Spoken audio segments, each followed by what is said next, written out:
You know, we told you before, didn't we, how our late and wonderful monarch, Her Majesty the Queen, basically said about her grandson, Prince Harry, that she felt at the time he could be a little too in love, you know, a little bit too besotted with Meghan Markle. And you can understand this. He possibly found, you know, that he'd found at least his soulmate. He was very excited and introducing her to everybody that he could possibly get to meet her. If you remember, he allegedly claimed, look what I've got, you know, when he considered exactly this to be something of a catch.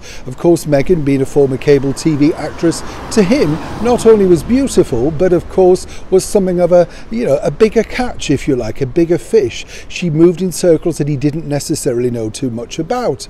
But it was interesting because our late and wonderful monarch really hit the nail on the head when you consider that this is exactly the power that Meghan was able to exert, allegedly, over Harry from the very beginning. As ever, let me explain.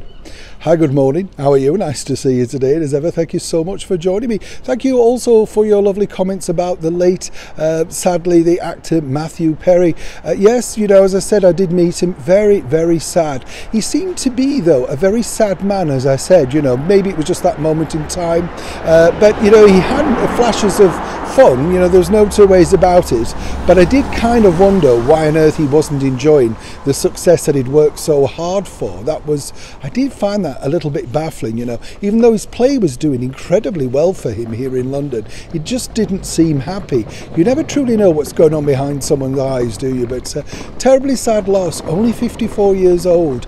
Let's hope that his journey forward is a lot more peaceful. You know, God bless, as I say, Matthew Perry.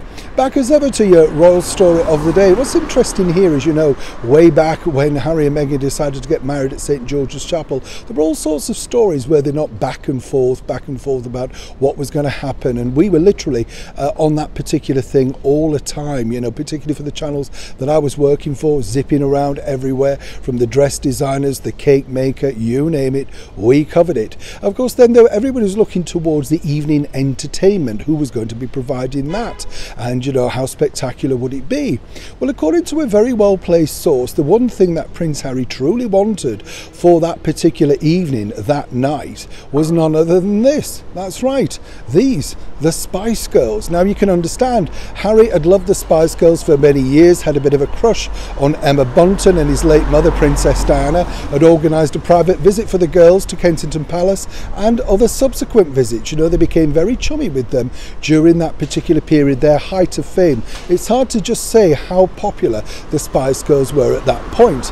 Now, according to those girls, they were, you know, tentatively asked about that particular appearance, and they were very up for it. If you remember, Mel B said, yep, love to do it. Even Posh Spice thought this was something of a, shall we say, an honour, a badge of honour. And then suddenly it went quiet. According to that very well-placed source at that particular time, Meghan didn't feel that the Spice Girls were the right level of entertainment for them. And as ever, I'm saying allegedly. But what's interesting here is the fact that Harry truly wanted those girls. As I said, you know, they would have livened up any party. And as Mel C said to me, they know how to get a party started. They certainly do, certainly still can do. But what's interesting here is that Harry literally was vetoed. And of course, the actor Idris Elba was brought in to be the DJ, and all manner of different people were there to provide the entertainment.